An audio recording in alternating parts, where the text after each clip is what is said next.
Hey,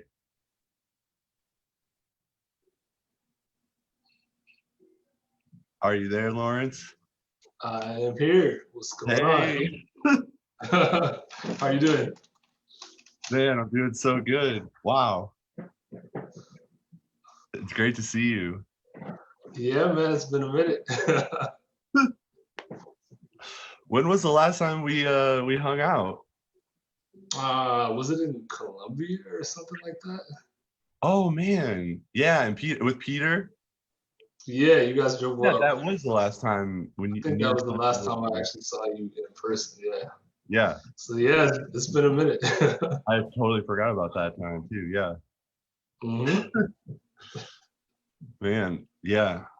I was trying to think when the last time when I was up in your apartment in New Jersey. I Yeah, cannot I don't remember. even remember what year that was. Yeah, Of it's been course, so long with ago. coronavirus, after the last few months, I have no sense of time like whatsoever. I don't know what year it is. I don't know what month it is. Yeah, same. Man, so where are you staying right now? I am in Astoria, in New York. Okay, cool. Yep. I moved here just before all this happened. It was like the beginning of March. I moved here. The next week, I played the Blue Note, and on Sunday, playing the Blue Note, we got that message, hey, on Monday, everything's shutting down. So that was really, it was like one after the other. Wow. Yeah. Wow. Man. Well, you look great, man. Well, thanks. Likewise. I see you with the guitars in the background and everything. Yeah, that's the house guitar. Nice. Yeah. Nice. But yeah, man. Well, why don't you start, maybe you could start with telling everybody where you're from and um yeah. Yeah. Well, I'm from St. Louis, Missouri. Woo! Yeah, St. Louis, repping the whole town.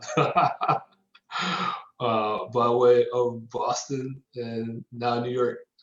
But yeah, originally from the Midwest, and I Nice. play piano and keyboards and the various things. Yeah, that's awesome. So, how are you liking your new place? I like it a lot. I like it a lot. You know, Astoria is really it feels like vibrant and peaceful at the same time. You know, like pretty much everything you could ever want is here in a couple block radius. You know, like grocery store. You know, there's the Staples, like a UPS thing where you can mail stuff. There are all kinds of other things like just in a couple blocks. You know, but it's also really nice. It feels really pleasant. So yeah, I'm really digging it so far. Nice, nice. Yeah. And you have a piano there. I see a little keyboard or. I have a digital piano, yeah. My actual piano is still at my old place, Oh, believe it okay. or not. Because no one is gonna move pianos during a pandemic. Wow. Yeah. Um, but even so, even this was supposed to be originally was supposed to be a temporary move, and then COVID hit and everything shut down. So Yeah, yeah, it's amazing how like the current circumstances are kind of forcing everyone to basically improvise, you know, which is yeah. We went from improvising music to improvising life, right? But yeah, oh, that's what's going on right now. nice. Wow. So, are you just living by yourself there, or do you have any roommates? No, I'm living with a friend of mine named Peter Slava, who Okay. plays bass, and I met him actually when I was in Boston, and then we ended up playing together. First at Wally's Cafe in Boston, and then Peter started playing with Joe Lovano, and I ended up playing with Joe later, and then we kind of hooked up again playing with Joe. And then through that, we just kind of became really great friends. And now I could definitely say he's one of my best friends in NYC. That's awesome. Yeah. Yeah, that's great. Have you well, that's awesome. So, I guess yeah, you don't have any gigs or anything right now. 100% canceled. Yeah. I was supposed to be, let's see, what is this, June? By now, I was supposed to have been to Japan. I was supposed to have been to California. Probably would have been heading to Europe, like, sometime this month. Yeah. Um, and yeah, all of it is canceled. So for right now, for the foreseeable future, there were zero gigs. I actually just got a gig because um, actually it's kind of funny. I have this is like running the whole spectrum of how you can do gigs in a pandemic, right? So there are two things. One is there's a club that a really good guy that I know is opening up in Zurich in Switzerland, and he was trying to get our band there to open up, and there was always like a scheduling conflict or something, but we've been working trying to find a date, and then this whole thing hit. So the first time he's opening this brand new club, which looks beautiful, and so what we're gonna do is he set up a screen behind the stage on his club, and I'm gonna play a solo gig virtually from here to there. Wow. So yeah, that's gonna be really fun. It's a totally new experience, but like in kind of planning and getting ready for it and stuff like that, it's been really interesting, you know. So that's one, and then as of a couple of days ago, Smalls is now doing like no audience gigs. So Yeah, I think I did see that. yeah, they just I think maybe they've done like two or three of them or something like that. You know, they just started doing them again. So in like a week and a half or something like that from now, I'm gonna play a gig at Smalls with Billy Drummond Quartet, which is gonna be really different because I don't know. Like, when's the last time you were in New York? Um, it was actually earlier this year. Okay. Yeah, Did you when get did you get by Smalls while you were here? I did, yeah. Because now almost regardless of who's playing, Smalls is packed almost every night. Yeah. It's Yeah. so packed that people can't even get in the door. Yeah. And you know, like everyone's gotten used to just walking in there and just playing for this crazy packed house of people. Yeah. So it's gonna be really interesting to see what it's like playing with like no audience, you know. Right. So yeah, it's like this whole different, you know, we're going through all the different ways that you can do gigs right now, you know. But Yeah. yeah, so I went from 0 gigs to 2 gigs.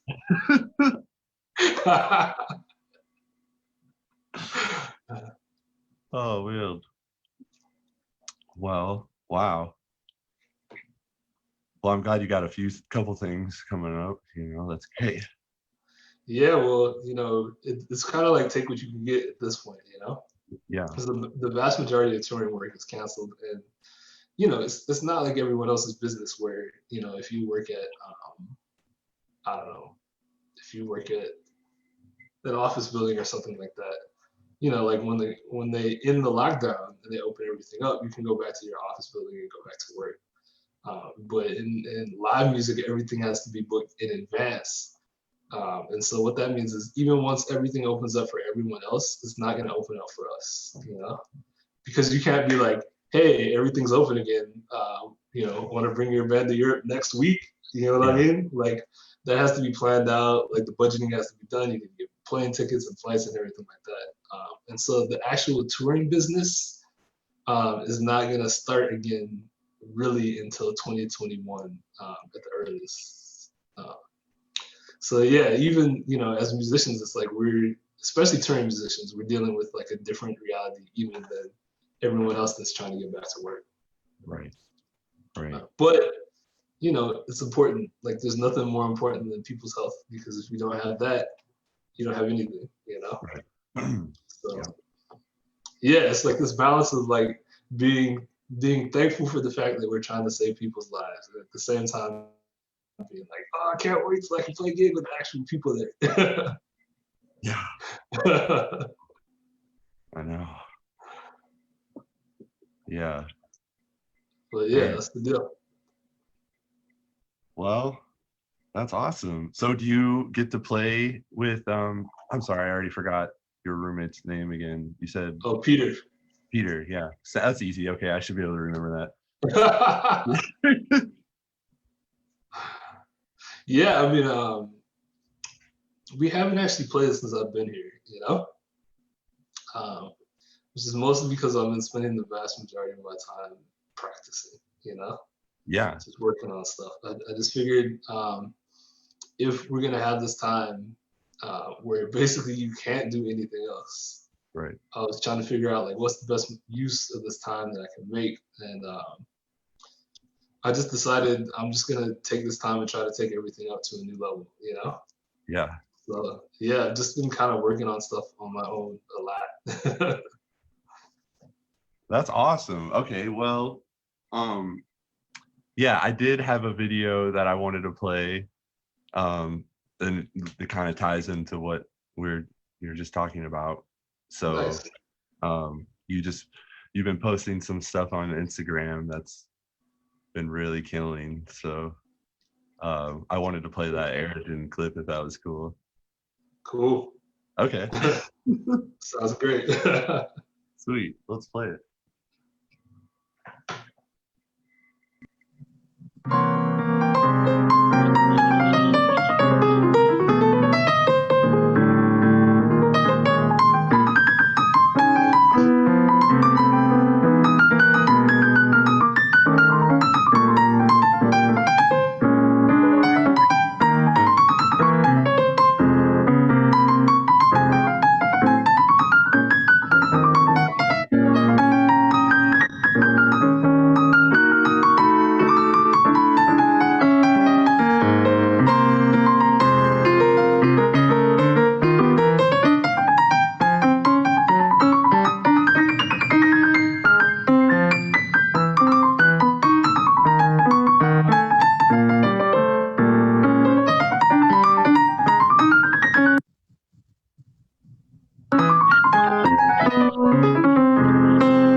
gosh, dude.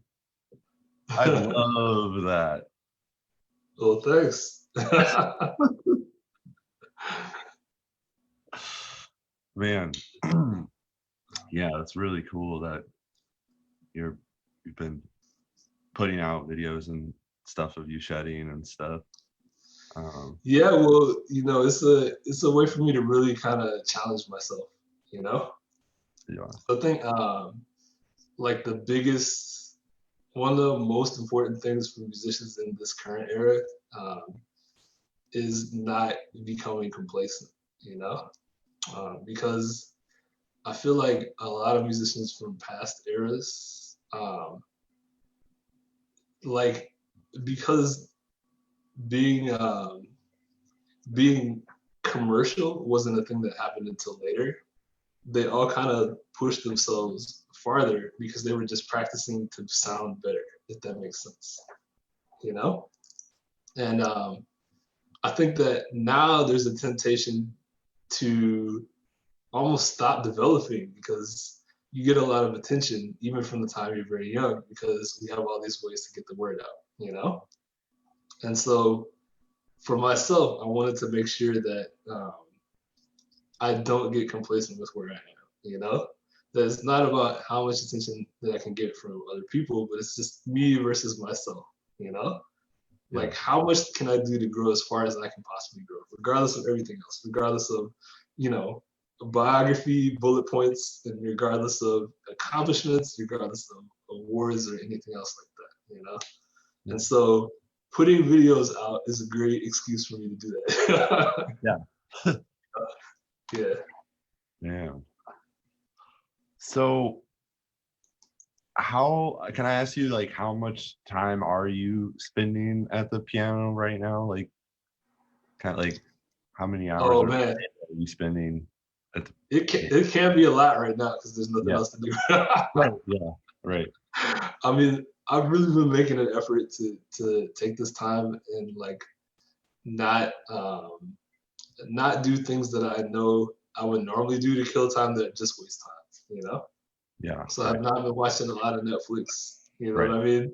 Right. I purposely did not bring my PlayStation 4 so I wouldn't be tempted to play it, you know? So yeah, now I mean I can practice anywhere from 4 hours to Yeah. at the maximum maybe like 10, Yeah. just depending on the day, you know. Wow. But I Yeah. figured, when am I ever gonna have time like this again? You know, Right. I'm Never. not I'm not touring. You know, there's nowhere else to be, so I may as well make the most use of it that I can. So I'm trying to practice as much as I can. You know, Yeah. but That's I'm also it's also a combination of like shedding other things. You know, I just figured this is a great time to learn to better use like everything that I have, so that means like my camera, like my lighting setup, yeah. I've been trying to improve the look of my videos too, and just kind of just wrapping everything into one. Right. Right. Um, I wanted to ask you too, like, how do you feel? Since you just have a keyboard at your house right now, like, how do you feel about that? You know? At first I was like, oh man, it sucks not to have my piano. Yeah. But I I also felt at the same time that like as human beings, it's natural for us to make excuses about everything, right? You know what I mean? Right. It's way more natural for us to think about like why we can't do something than to find the reasons why we can do something. And so at first I was like, oh well, this is kind of a drag. But then I was like, well, look, if I'm gonna be here and I have this time, there's no reason for me to make excuses not to do stuff. You know what I mean? So I Yeah. was like, I'm not gonna use it as an excuse. If I have the digital, I'm just gonna make the best use possible.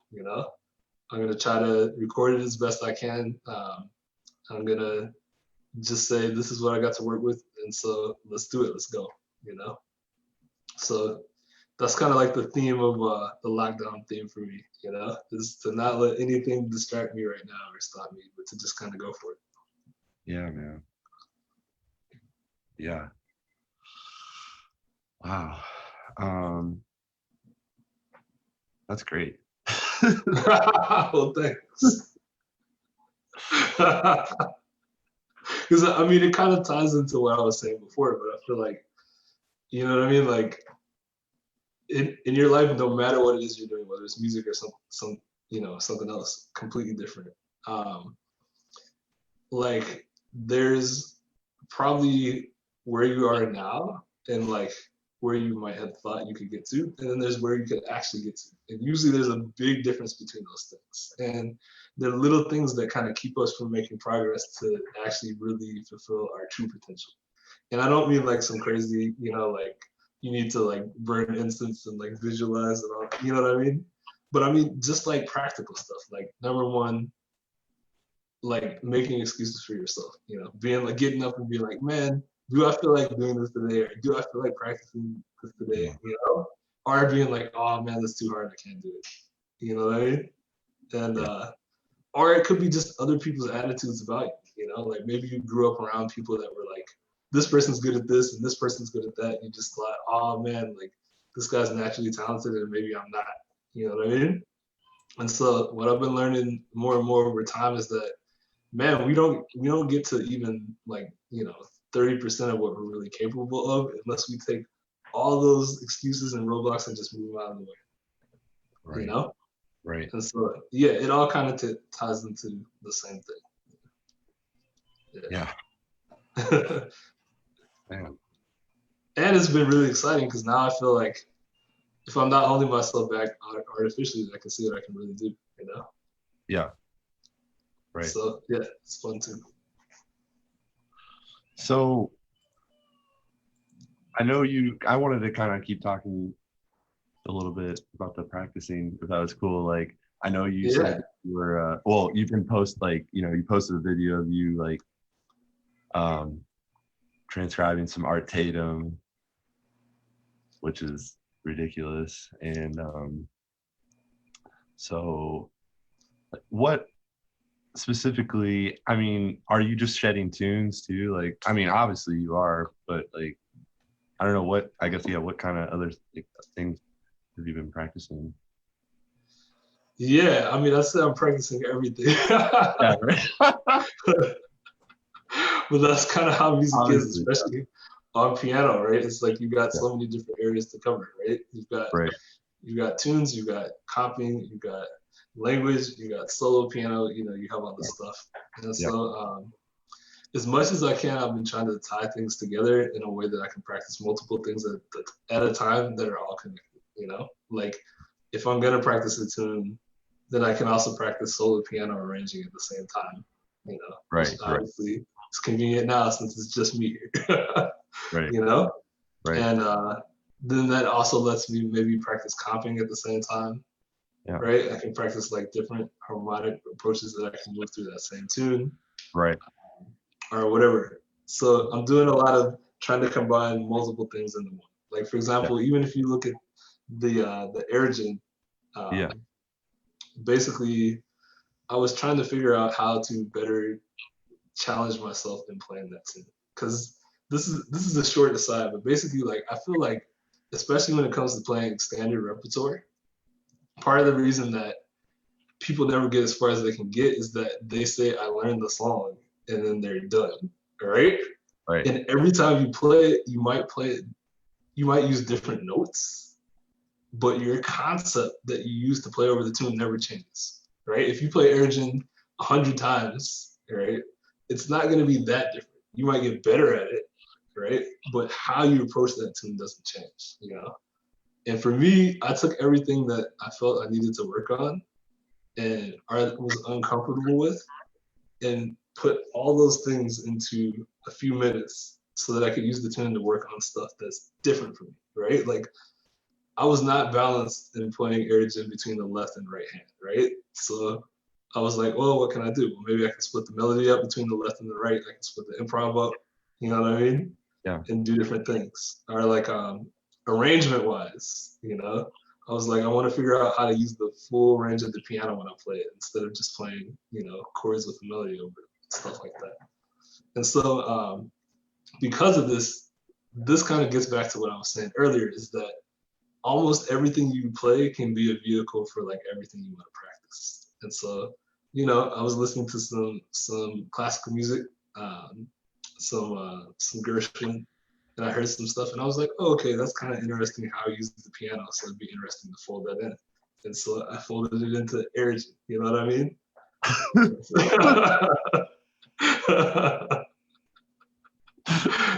So that's the thing. And if I do this right, then every time I play the tune, right, or every week that goes by, I might add something else. I might add something new that I wasn't comfortable with.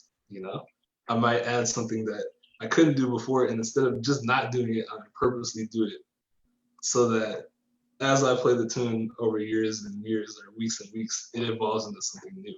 And from what I can see, almost every great musician that I really admire ended up doing that. You go back and listen to Chick Corea or Oscar Peterson, Herbie, you can hear the development in their approach from year to year. Not just in like, wow, he got better at what he was doing, but it was like he was adding new things that he wasn't doing before.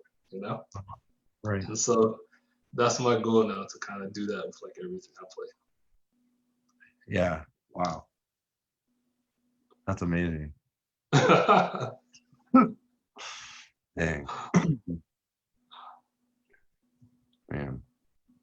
Man, I don't want to go, and I don't want to like, sorry if you're not a piano player out there, but no. Are we getting deep into piano talk? This is the piano segment of the broadcast. But yeah, I mean, yeah, in that Airgen video, like your left hand like is doing so many different. It's not like you're just playing the changes or whatever, you know what I mean? Like you're not just playing the chords to the tune. I feel like you have so much that you can do with your left hand, with like especially like with the harmony. Like how do you work on that? Like yeah, I think part of it is like learning what harmony is actually used for, which is, I think, something that's really important to do, because again, getting back to tying everything together, right? When you listen to great classical composers, be it Chopin or Stravinsky or whoever, right? yeah, They have a way of manipulating harmony to serve a specific goal, right? It's not just like, oh wow, these chords sound cool together. You know what I mean? yeah, But it's like, I'm doing this because it generates the feeling or an emotion, like, yeah, wow, when I manipulate the harmony this way, it creates this build and it feels like longing, and then it feels like tension. And then it feels like, the sky opened up, and I'm expressing all this through the sequence of harmony that I'm playing.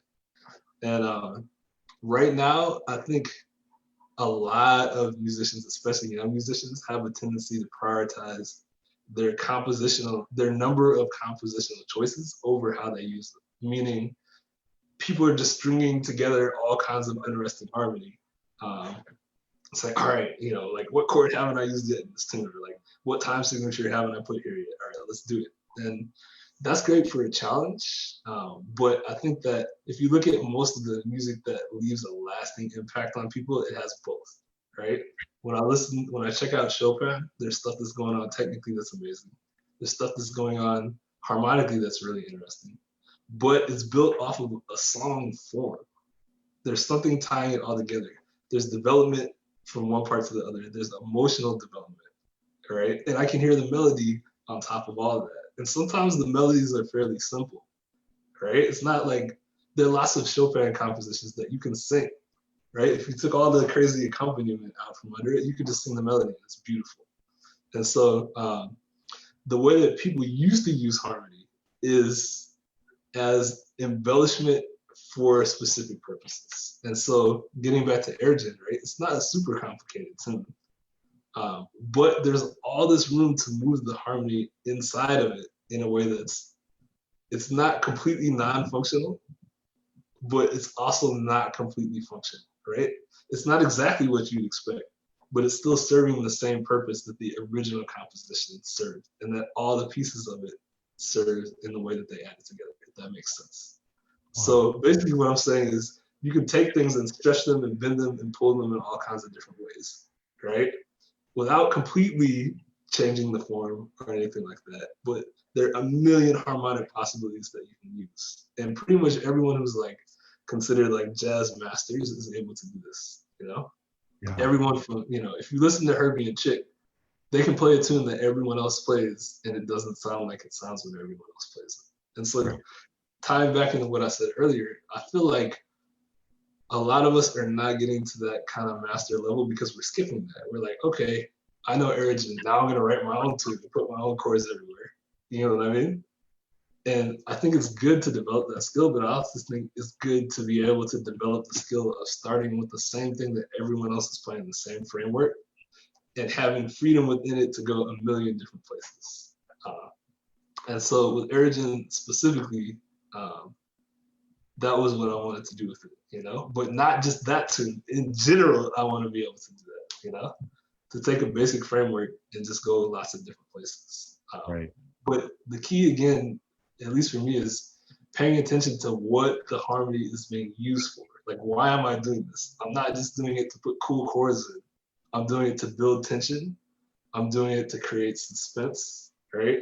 Or I'm doing it to create a resolution or to have a point of, you know, that sounds triumphant or jubilant or something like that. You know what I mean? Yeah. And so, yeah, that's kind of like the thought process that's going into that. Okay. Wow. Yeah. And we hear examples of this stuff all the time, right? You hear it in movie scores, you hear it in lots of music that you listen to, but we don't always fold the stuff that we hear into the music that we play. So I've been making an effort to really just slow down and even look at tunes that I played 1,000 times and figure out what are all the options and possibilities for where it can go. Yeah. Makes sense? Yeah, it does. Wow. Dang, man. Yeah, because I mean that's the true mark of a master. You know what I mean? There are lots of people who can write their own tunes and sound good at them. And I think ultimately to be remembered in any kind of music, it's important to be able to leave your mark, like tell your personal story. But at the same time, anyone that I would consider to be a master musician, I can sit them down and they could play T for two or F blues or something which is considered simple and take it to anywhere. You know, I played a concert with Joe Lovano and well, actually a few concerts. We had a band for a while with Joe Lovano and Chris Potter. Yeah. And it was a Love Supreme tribute, you know? And there's no song on the Love Supreme album that's super complicated. But if you would listen to all the different ways that they would move the same 3 or 4 chords every night, you know, it was like they were creating masterpieces every night on the same music. You know what I mean? It could be like, you know, like Resolution or something, you know, E minor to like B7 to F or whatever. Yeah. And they would make all these things come out of these simple changes. And you can only do that if you're practicing it. It's not something that just happens. That means they really spent a lot of time to see how much they could get out of a small amount of material, you know? So seeing people like that made me realize that that's what being a true master is, you know? When people take your crutch of your own music away and can put you in front of anything and you can get something new out of it and draw something beautiful out of it, I mean, that's true mastery. Yeah. Yeah. Yeah. Wow. Well, maybe we could play another video. Cool. Yeah, this is a clip I think that we had found that you it was a quartet with well, let's just play it. We'll see it. So. Okay. As Miles said, I'll play it and tell you what it is later.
Yeah, man.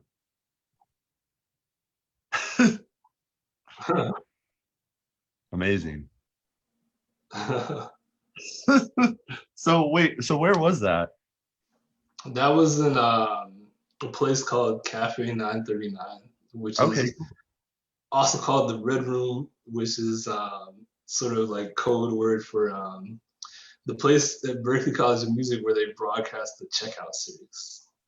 So the Checkout is a series that Berklee's been doing for a number of years now, in conjunction with the NPR affiliate, with VGO. And so the two of them come together to kind of showcase usually people that went to Berklee, graduated, have moved on, and been out for a couple years and done other things. And that series kind of brings them back to perform at Berklee, but to be, streamed live and broadcast to the world, basically. Yeah. Cool. Yeah, yeah. That's So nice. yeah, and that was actually it was actually really fun. It was a good learning experience for me because that show was one of those like life happens occurrences, like you don't always get to do things the way that you want to do. Sometimes you have to make the best of the situation. And so with this specific show, I knew exactly who I wanted to play, and I was like, all right, great, I'm gonna get all my favorite guys. And then we were looking at the schedule, and it was like I was on tour, then Corey was on tour, you know, Vicente was on tour, like John, everyone was out, and so it was like, all right, so if I get these guys, we're not going to be able to rehearse. We're just going to have to show up and play. Yeah. And, at least half the music for that show, maybe more, was stuff that I was writing just for that show.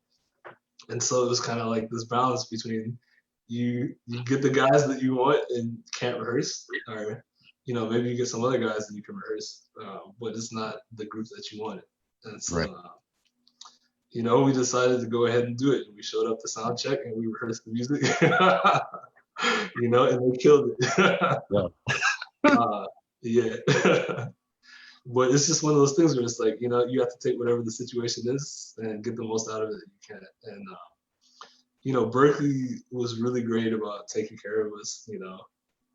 They've been doing that ever since I was there, but even through the checkout, you know, um, the way that they put everything together was really cool. So it was nice. It was like a friendly audience, and it Yeah. really made it easier for us, considering that we were all like, oh, all right, I hope I play this correctly. Like, Yeah. what's the next section? But yeah, it ended up working out. So Yeah. That's awesome. Yeah, I did want to ask you how your experience was at Berklee. oh man, I had a blast. I Yeah, had an absolute blast. Yeah. that's awesome. I mean, you hear it from a lot of people who were there, but just the atmosphere is there's nothing like it. Yeah. And especially for me, because what I really did not want to do is go to a place where the thinking about music was super close, Because when I grew up, like I didn't grow up playing jazz music, you know. I grew up listening to funk music, and I grew up listening to pop music, and I grew up checking out R&B and all these other things. And when I first started to play, that's what I was playing. And so, you know, I've always enjoyed hearing people bring different things together because I feel like that's kind of what makes the world beautiful, Yeah. You pull in some of this color and some of that color and this. And if you don't have the colors, if you just have red, you start to get tired of it after a while. And even when you listen to jazz music, like whatever we consider jazz to be in 2020, right? In 20, whatever we consider to be now, right? In 10 years, it's gonna have some stuff in it that came from somewhere else, right? Right. Right. Like Latin music wasn't a part of jazz, like Cuban music, at the start, there were rhythms that came from Cuba and South America, right? That were sort of made their way into jazz at the beginning, but people weren't acknowledging it. They weren't like, yeah, we're gonna play this, jazz like Cuban fusion, like whatever. You know what I mean? Yeah. And then eventually people start to acknowledge, hey, all these things are tied together, right? It's not just like jazz, but we can bring Cuban rhythms in, we can bring Cuban folk songs in and arrange them in different ways. You know what I mean? and then people bring in impressionist classical music, and then people bring in rhythms from all over the place, right? Like even nowadays, Kristen Scott's music is bringing in a lot of rhythms from both from New Orleans and from Africa, you know. Yeah. So it's like this constant cross pollination where people keep bringing different things in and finding a way to fit them into the music. And so I really wanted to be in a place where people were like all about that. And Berkeley was the place. It was like Yeah. people were playing everything. Like you go past one practice room and this dude's playing bluegrass guitar or something, and then the next practice room there's someone like DJ or working on hip hop, you know. And Wow. there's someone recording pop music in the studios, and someone's playing jazz over here, and someone's doing an R&B concert, and then the faculty is doing a concert in the music of Stevie Wonder or something like that. You know what I mean? Yeah. So literally every day, you can walk through the halls and hear all these different things. Now, those are the things that I would consider to be like individual genres of music. But then you would also hear some stuff which you can't put a name on. And the reason why is people would go to have these jam sessions, and so they'd rent, like you could rent the ensemble rooms late at night to have sessions. I forget what it was, like after 8 o'clock or after 10 o'clock or something like that. And so people would rent these rooms, and the session would be like one gospel guy, one jazz guy, you know what I mean? Yeah. Like a rock musician and like a funk dude. And they would just get together and play and see what happens. And to me, that was like the best thing ever, you know? It was like you never knew what you were going to hear. And you could literally just like walk through the halls at night and be like, whoa, that's a cool sound. I've never heard that before. Yeah. And kind of open the door and poke your head in and see what's going on and maybe join or maybe just listen, you know? Yeah. So, man, for me, that was like, it was the most fun environment to be in, you know? That's awesome. It was really, really, really great. And then what year did you move to New York? Moved to New York in 2008, the end of 2008. Okay. Cool. Yeah. So where the new place that you're at right now, how far away is that from like Smalls area or whatever? Like Maybe like between half an hour and 40 minutes, let's say. oh, okay, cool. Yeah, that's not bad at all. Yeah, it's not far at all. Yeah. It's actually, yeah, I would say probably half an hour or so. Because to get to the Blue Note takes me about 40 minutes, so probably a little bit less to get to Smalls. You know? Okay, cool. Yeah. Yeah. Have you been writing anything during this time? Yeah, I have. Yeah. Alongside everything else, yeah, I've been writing some tunes while I'm here. Cool. Different things, you know. I wrote some stuff for myself, but also since we've been at home, I've kind of been starting to explore, making videos together with people that are in other places. Yeah, right. And so I have some stuff that I'm writing, like just basically for that, you know. Cool. Yeah, for Corey Fonville, the drummer, to play, and a bass player and me in different places. So. Awesome. Yeah. And I also feel like if you're exploring harmony, like you're learning and you're exploring melodies, you're learning stuff. It's almost like you start writing by accident. It just happens. Right. You know, because you're like, oh, that's cool. What if I put this after it? You know, and then what if I do this? You know. Yeah. So I feel like the times in which I'm writing the most, or like have ideas the most easily, are also the times when I'm studying the most. Wow. I feel like those things go hand in hand. Yeah, definitely. Yeah. Wow. Cool. Yeah, man. Oh man, I really appreciate you talking today, man. It's so good to, hear your voice. Well, thanks. It's nice to catch up. I know, man. Well, I don't know. I kind of wanted to play. I had picked out one more video that I really love from YouTube. Yeah. and it's with you and Tane. Um, but yeah, if we could play that real quick, are you cool with that? Yeah, of course. Okay, sweet.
Yeah.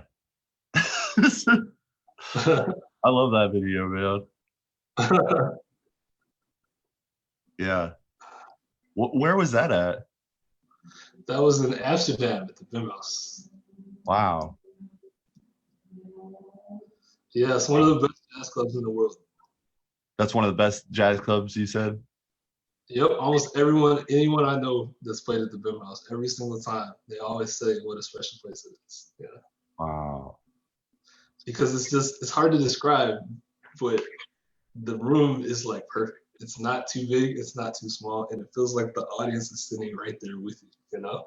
Yeah. And it's also beautiful, like if you look out the window, you're looking out the harbor. It's like a few stories up above the water, so it's a very pretty location, but yeah, this is a special place. Dang, you know. Yeah, I love that because yeah, everything that, you know, that we've been playing and stuff, I totally hear this developmental like motifs that you go through or something, when you're playing. And I feel like Tane is just right there with you on all that stuff. Like you guys just like keep building these things together. Like Yeah, well, you know what? Playing with Tame was a really great lesson. I do not think that I was ready for the gig when I got the gig. But it's like there's some lessons that you learn while you're there, and then there's some lessons that you learn throughout your life afterwards, you know? Yeah. And I think that's part of being an adult and maturing, is that you go back and look at experiences you had before, like in a different way. And Yeah. one thing that, there were a couple things that were really, like, really impactful. One is Tane never let his band rest, you know? When I first got the gig, I was thinking, all right, so I just have to learn this music, right? And then I'm cool. Like, I got it. I got the style, I got Yeah. the tunes, like, I know what's going on. And Tane, almost every gig would bring something new, but it wouldn't just be like, yeah, he wrote some new stuff in the same style. It would be like he would be working on something, and then whatever he was working on, he would write into the music and then bring. Wow. So it's like, if you were cool with this challenge and this challenge, if we played a gig in 2 months, he was throwing something else in to challenge the band in a completely different way. And I wasn't used to that kind of thinking at that time. I was kind of like, all right, you get the repertoire for the gig and you get the style down, you're kind of good to go, and you learn some new stuff. But it was like he would bring in, like major challenges in a different way with every month or whatever that passed by, or every gig that we play.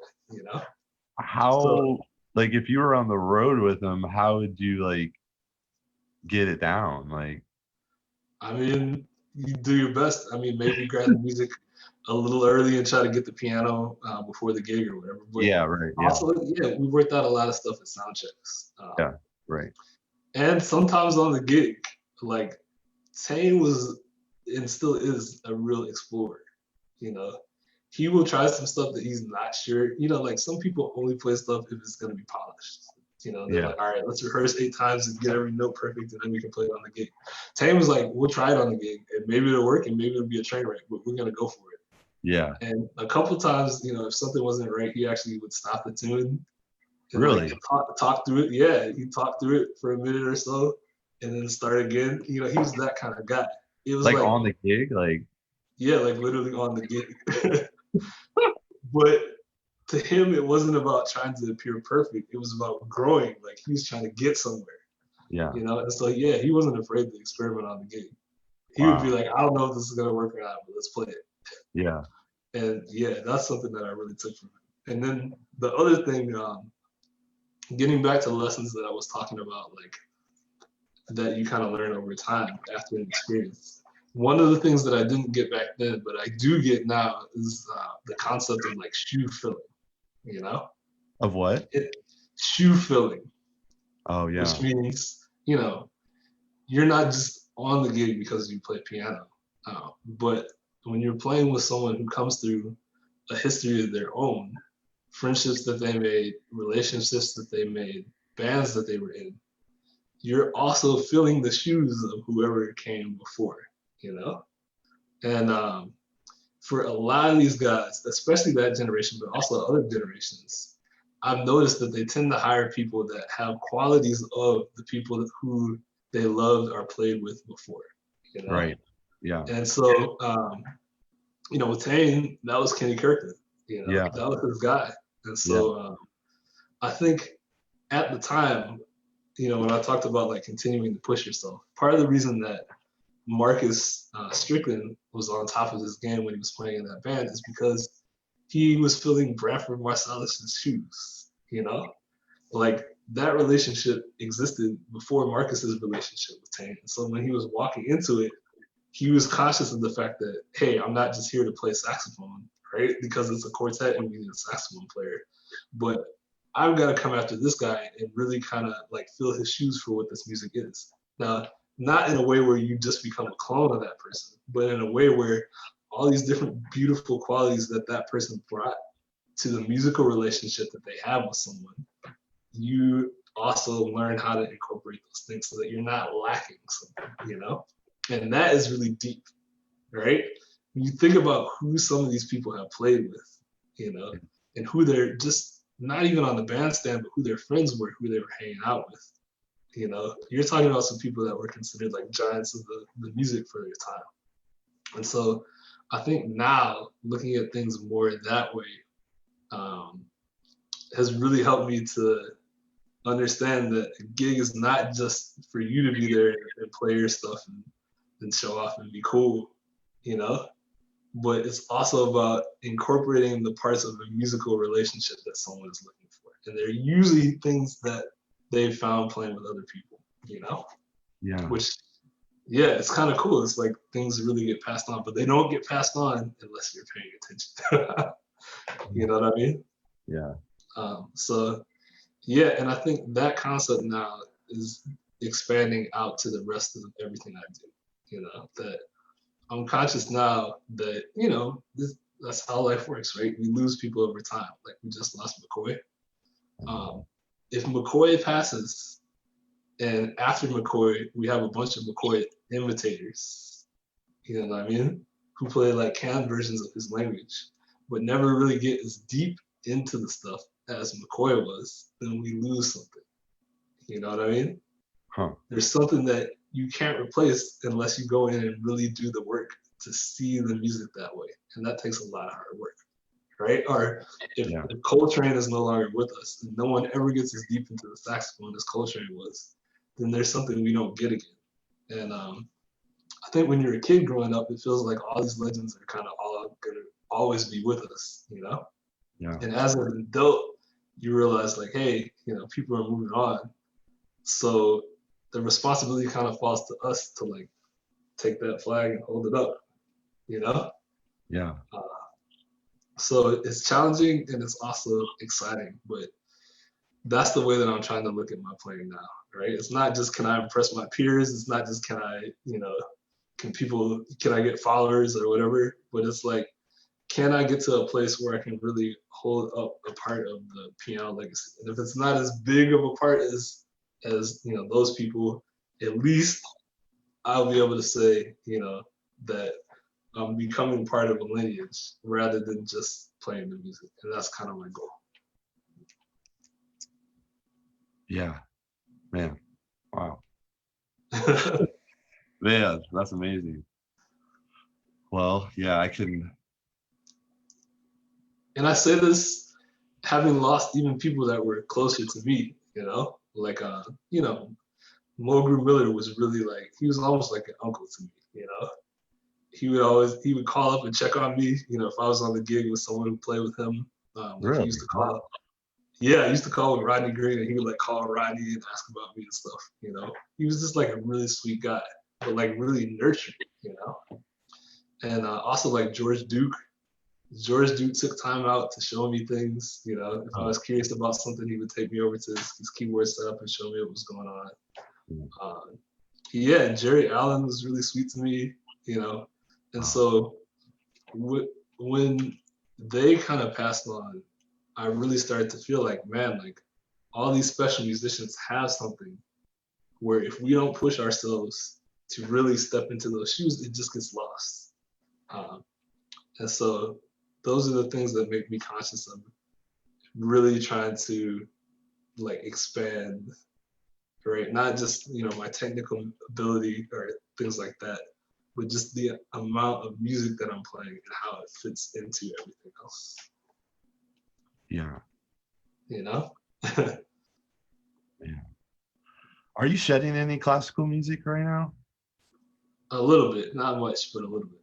Okay. Yeah. A tiny bit.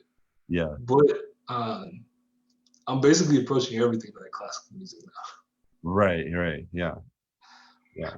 Because in classical music, I mean, it kind of gets back to what I was saying earlier about practicing, but in classical music, you don't get to just get away with stuff, you know? Like, you can't play, you know, Beethoven and be like, well, my left hand isn't that great, but my right hand is really hitting, so I'm just gonna play the right hand. You know what I mean? Like, like no one's gonna let you get away with that. They're gonna be like, no, go sit down and practice the stuff and work it out so you can, you know? Yeah. And I feel like a lot of times in other styles of music, we lower the standards, right? Like, you know, in terms of like what you can do organically, like people write challenges into their compositions, meaning somebody could hand me a tune and I look at it and it has a dope left hand part written in, right? But then once we get to the solo, there's no requirement for me to use the full piano in the solo. I can do whatever I want. Right. And so for a lot of people, that means playing similar kinds of things. And so I've been getting into more like approaching everything I play like classical music, meaning Right. I don't compromise on the standards, not articulation, not on range of the piano, not on left hand, right hand, not in any way. You know, I say, here's my bar, and that's the goal that I set for myself to reach. You know, so the more that I do that, the more everything I play or listen to starts to almost become intertwined with classical music. Yeah, right. You know? Because Right. I'm trying to pay just as much attention to every detail of what I play in order to execute it. That's in a way that I was playing something pre-composed. You know, if that makes sense. Because your classical teachers don't let you get away with anything. They're like, okay, yeah, that was good, but you know, in bar three, you know, your articulation was wrong here. You know what I mean? Or this note needs to be just a little bit louder, and this is too soft, and this was really rough, and it's supposed to be smooth. You have someone sitting over your shoulder, like telling you these things, right? Yeah. And Yeah. in jams, they're kind of like, yo, I can play a bebop line. I'm good, you know.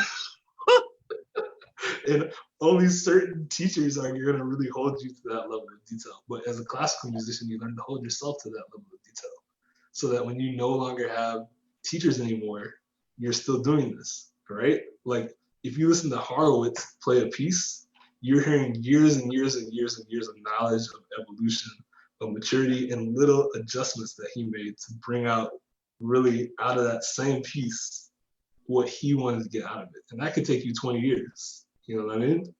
So it really ties into what I was saying before about not just saying, yeah, I'm good, or yeah, I know the song. I mean, Horowitz he knew the same pieces for his entire life, but he could get something different out of it when he was 40, probably, than when he was 10. You know what I mean? Yeah. And so that kind of mindset of paying attention to detail, of trying to get as much out of every piece of the music that you can, and of holding yourself to high standards and not taking anything for granted, right? Like nothing for granted. Not articulation, not touch, not time, not sound production, right? Taking none of that stuff for granted is the same approach that I'm now trying to bring to everything I play. So we'll see if it works, but that's the that's the goal. Oh my gosh, dude. Wow. It's working. Yeah. We'll see. We'll see. Man, is how's I just didn't want to ask, how's your family doing? They're doing well. They're doing well. Good. Good. Yeah, yeah. My dad's at home in Atlanta, and he's retired, so he didn't have to go anywhere anyway during the pandemic. So you know, Cool. and my mom is in St. Louis and she's teaching, and so now it's kind of neat to watch her like learn to use all this newfangled stuff. You know, Oh yeah. Yeah. she's like got Zoom going, she's got FaceTime going. You know, so it's really neat to see her like make use of all these technologies and stuff like that. So Cool. yeah, it's like kind of sweet to see it. But yeah, everyone's doing well. And then my sister's at Columbia here in New York. Okay. So, and both of us have been relatively locked down, so it's weird. It's like I haven't seen her in a few months, even though we're in the same city, you know. Wow. Yeah. But yeah, she seems to be enjoying her time. She's living with some of her friends, which I think is the best situation that you can get in a lockdown, you know. Yeah. Definitely. And yeah, she just actually won second place in a competition, a big like international poetry competition. Wow. Awesome. Yeah, so that was cool to see that too. You know, she's going to medical school, but she's also kind of exploring all these different things at the same time. So yeah, I feel really lucky, you know, to like have the family that I do. I'm like super grateful for all of them, you know. Yeah. Yeah. Your family's cool. My family's good. Yeah. Thanks. Yeah. Yeah, that's good to hear. They're doing good in St. Louis. So. That's good to hear. Yeah. Yeah, man. Well, man, I feel like I can listen to you talk all day. Oh man. I appreciate it, man. I really know, like, for like every time I do get to talk to you, it's so inspiring. So thank you for taking the time. time out of your day and you're practicing to talk for an hour. Well, this is what happens when they let us put two pianos together, right? But no, I really appreciate it, that you know, brought this up, and yeah, it's cool of you guys to have me on to talk. So yeah. Yeah. And yeah, so I hope you stay well and everything. Well, likewise. And yeah, so I guess, yeah. Thank you so much, Lawrence. No, thank you. Yeah, Yeah, it's good to catch up. it really is. Yeah. And yeah, I can't wait to keep seeing some more videos. Well, thanks. I've been on a brief hiatus while we kind of deal with all the stuff that's going on in the country right now. Right, right. Um, but yeah, Yeah, I'll be back to posting sooner or later. yeah, definitely. Yeah. Yeah. Well, yeah, I guess, yeah, that's all I got right now, but I know I'm gonna go back to this video and listen to it again. So, My man. so yeah, Well, yeah, man. Thanks for having me on, and be safe. And I'm sure I we'll will. catch up soon. Yeah, yeah, definitely. Thank you so much, Lawrence. My pleasure. Love you, man. Love you too. Thank you for listening. Thank you. Oh man. Thanks for talking. Thanks for having me on. I'll see you later. All right.